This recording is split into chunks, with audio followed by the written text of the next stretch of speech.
جی خبر شامل کرتے ہیں لاہور تحصیل شالیمار کے علاقہ نیو شاہد پارک رشید پورہ میں سرکاری محکمہ اوقاف کی جگہ پر نامعلوم افراد نے قبضہ کر کے عمارت تعمیر کر لی، جس کے نتیجہ میں اہل علاقہ نے متعلقہ PP 152 کے عوامی نمائندہ میاں راحیل حسین کی قیادت میں assistant commissioner Shalimar doctor Anam Fatima کو واقعہ سے آگاہ کیا۔ ڈاکٹر انم فاطمہ نے اس واقعے پر ایکشن لیتے ہوئے فی الفور اس معاملے کی رپورٹ متعلقہ پٹواری عمر حیات سے طلب کر لی۔ متعلقہ پٹواری عمر حیات نے جائے وقوع کا جائزہ لیتے ہوئے report assistant commissioner Shalimar doctor Anam Fatima کو جمع کروا دی۔ رپورٹ کے فوراً بعد doctor Anam Fatima assistant commissioner Shalimar نے سرکاری پبلک پارک کی جگہ پر تعمیر شدہ عمارت کو فی الفور مسمار کرنے اور قبضہ گروپ کے خلاف قانونی کارروائی کرنے کے احکامات جاری کر دیے۔ آج پٹواری عمر حیات تحصیلدار اور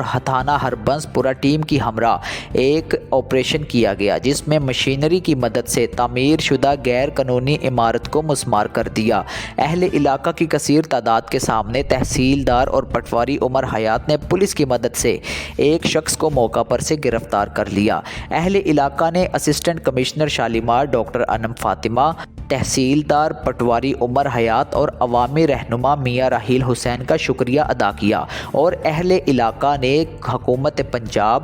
وزیر اعلیٰ پنجاب اور دیگر محکمہ اوقاف سے استدعا کی ہے کہ اس جگہ پر گورنمنٹ آف پاکستان کی جانب سے ایک پبلک پارک کی منظوری ہوئی ہے، جس کو فی الفور بنایا جائے، اس کو تعمیر کروایا جائے تاکہ قبضہ گروپوں سے ان کی جان چھڑوائی جا سکے۔ کیمرہ مین مجاہد خان کے ساتھ عمر اکبر، J News HD لاہور۔